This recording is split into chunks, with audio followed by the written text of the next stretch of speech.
Welcome, everyone, and thanks for joining us. I'm Carolyn Cameron. I'm really looking forward to having an open and honest conversation of innovation. But let's actually define the term, because in the Merriam-Webster dictionary, innovation is defined as the introduction of something new. Teresa, what about you, especially in basketball operations and development?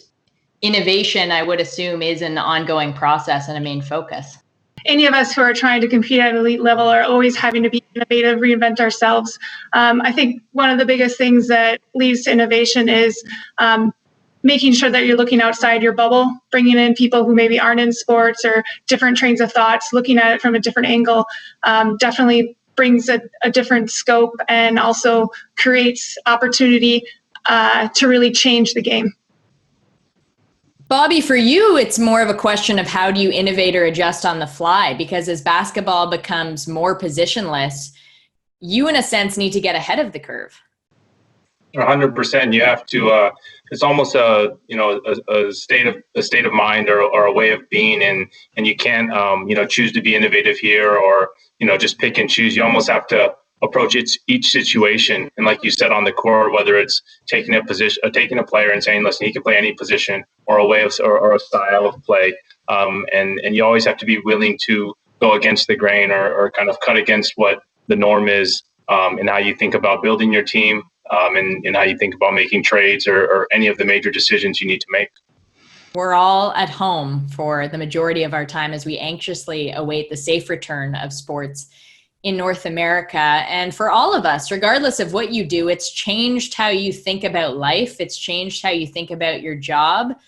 Teresa, for you with the Raptors, as you look ahead, how has this time and the context affected your thinking? Well, as everyone's experience has completely turned my life upside down, but in a very positive way. I think I was talking to my parents over the weekend, and I said, I don't think I've been in the same location for this amount of time since I was under their roof. And it's allowed actually for a lot more of that thinking. Not that it's not still really busy, and we're thinking a lot about all the different variables that go into a restart and a new season like we've never seen before. But it's also allowed time to think critically and to be a little more innovative, to think of different ideas, and also all those ideas that I've had kind of percolating in the background, like now is a great time. It's kind of like now or never, right? This is all new. Nobody's done this before. And what better time to take advantage of that and try something new? Because everything we're going to do from this point forward for the rest of the season has never been done before. So it's also, just taking advantage of that opportunity. And giving yourself the opportunity to think of new ideas that you'd never really thought of. Has that been the same for you, Bobby?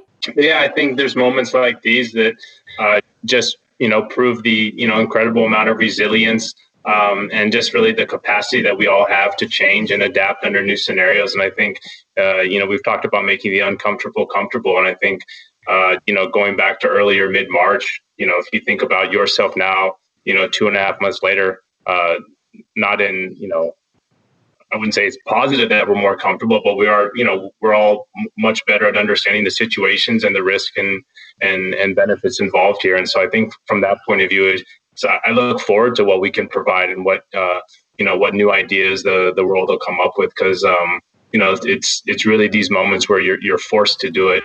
And in your typical daily life, you kind of almost, can sleepwalk through it. And now you're forced to really change.